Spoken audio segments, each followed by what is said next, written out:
Praise the Lord. I greet you all in the name of our Lord and Savior Jesus Christ.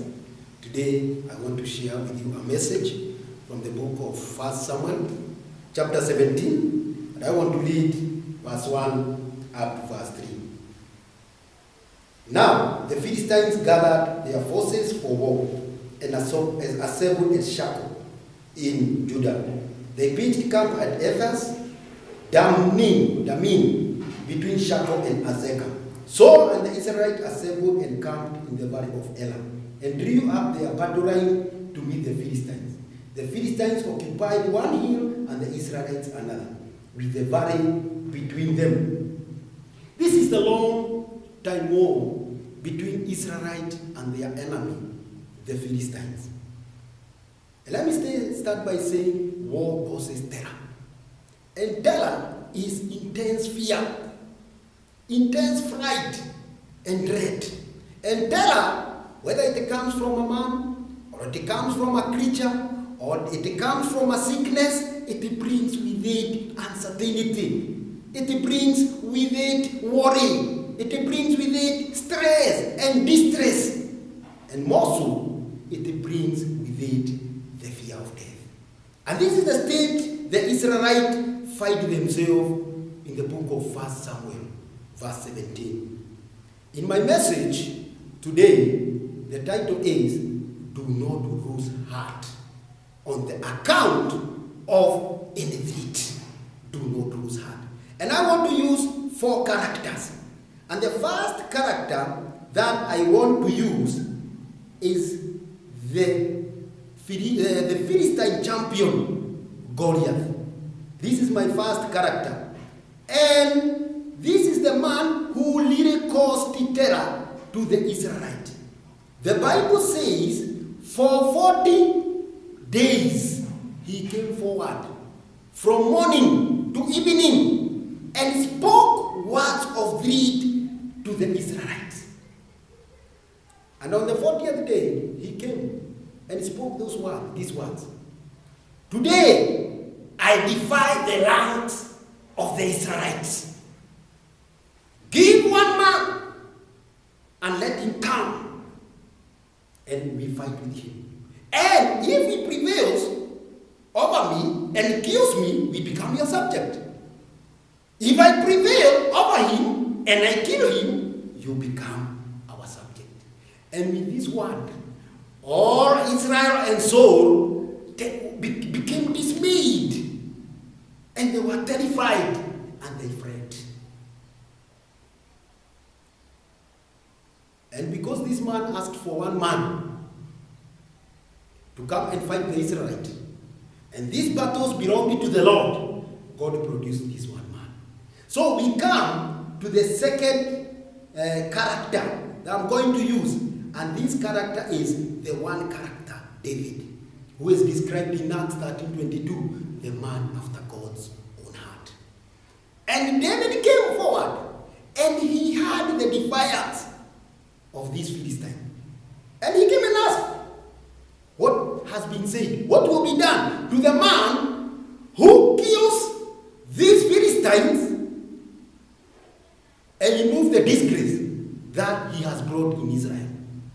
Who is this uncircumcised Philistine who causes terror to the army of the Lord? And this word of David were heard by people, and they went and told Saul.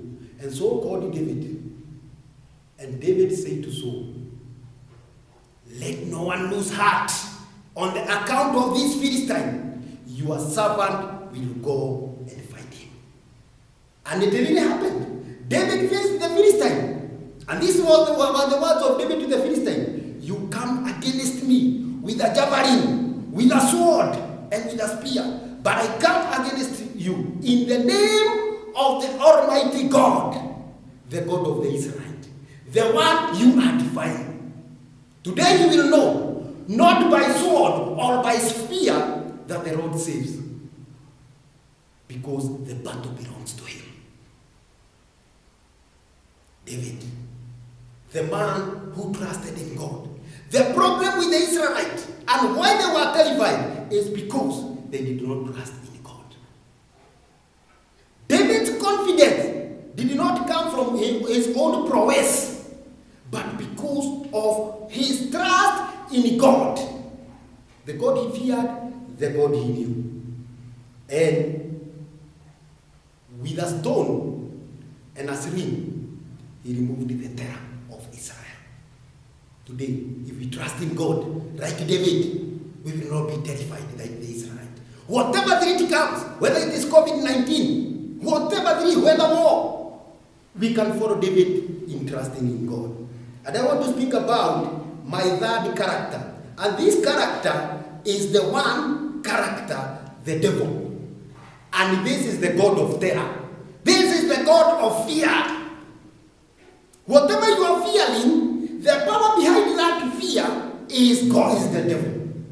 And he's described in Revelation 12:9, the great dragon, the ancient serpent called the devil or Satan, who leads the world astray. This is the work of the devil, to lead the world astray. And when he leads us astray, we become fearful. We are terrified even by things that should not terrify us. He has brought great terror into this world. And 2 Corinthians 4:4, it calls him the God of this age. And what does he do? He blinds the eyes of unbelievers so that they cannot see the light of the gospel of the glory of Christ, who is the image of God. He walks like a roaring lion so that he may devour them who do not know God.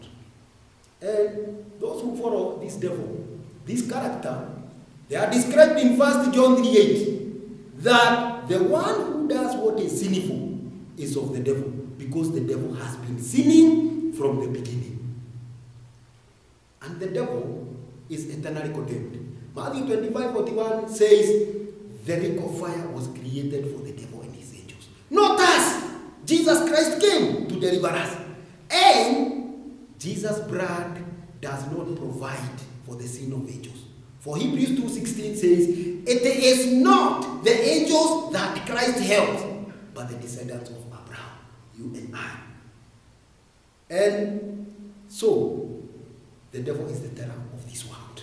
Why you are fearing, why you are shaking, why your knees are weak, it is because of the devil. And I want to speak about my fourth and last character. And this character is the character Jesus Christ, the Son of God.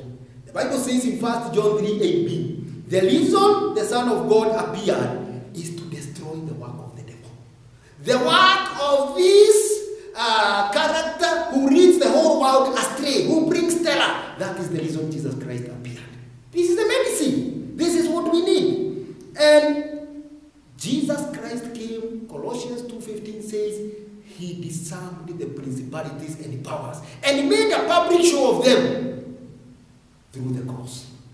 That is what this character Jesus did to this betrayer of man.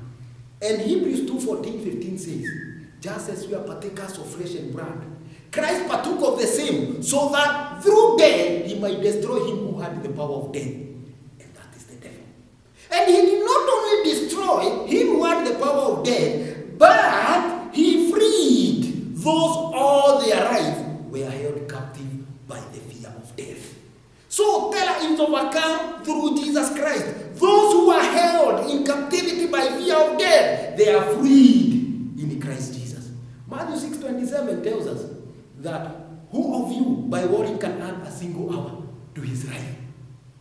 Doctors have said most of the people who are in hospital bed, their sicknesses are not known because they are there because of worry, because of depression. They are not sick. COVID-19, many people may not die because of COVID-19, but because of diseases that will result, because of fear and terror that COVID-19 has brought. Be careful not to be the one. This Jesus also, in Acts 10, that is described how God anointed Jesus of Nazareth with the Holy Spirit and power, and how he went aloud doing good and healing all who were under the power of the devil. Why? Because God was with him. You just need God to be with you to be delivered from this terror. Chinese is doing something that is very bad. It is throwing people out away from their houses. This is not good at all. This is not times to differ. Whether we are Chinese, whether we are Americans, Europe or African, this is not time to differ. This is the time to team up. This is the time to come together and we fight this pandemic because we are all attacked by it. It is not good at all. Because our God does not show favoritism. He doesn't know the black or the white. All those who call upon his name, he is with them. Hebrews 12:12 tells us, therefore, strengthen your feeble arms and weak knees. We have a ministry, the ministry of the Holy Spirit. This is a glorious ministry that came with Jesus Christ. And the Bible says, where the Spirit of the Lord is, there is liberty. And the Lord is the Spirit. Paul tells us in 2 Corinthians 4:1 that since through God's mercy we have this ministry, we do not lose heart. Amen. The same word that David spoke to Saul and the Israelites, do not lose heart. Paul tells us through Jesus Christ, do not lose heart. This was the Christ who was with David and he removed the terror of the Israelites. Today, you have under any terror, Jesus Christ, the ministry of the Spirit, the glorious ministry is with us. Do not lose heart. In Christ Jesus, there is no more terror, no more worry, no more depression, no more uncertainty, but a blessed, glorious hope. Americans, Asians, Europeans, Africans, Christ is the answer. Believe in the Lord Jesus Christ, and thou shalt be saved. Do not lose heart on account of any threat. I want to pray with you. Father, in the name of our Lord and Savior Jesus Christ, that is the message that you have given to your servant. I have spoken it, O Lord God. May the listener be encouraged. May the listener not lose heart. May those feeble arms and weak legs be strengthened in your name. No more terror. In the name of Jesus, I declare victory. I declare power. I declare strength unto the listener. In the name of Jesus. Thank you, Father, for you will do this. In the name of our Lord and Savior Jesus Christ, I will pray, trusting and believing. Amen. Thank you for listening. May you not lose heart. And may the name of the Lord be glorified. Amen. Amen.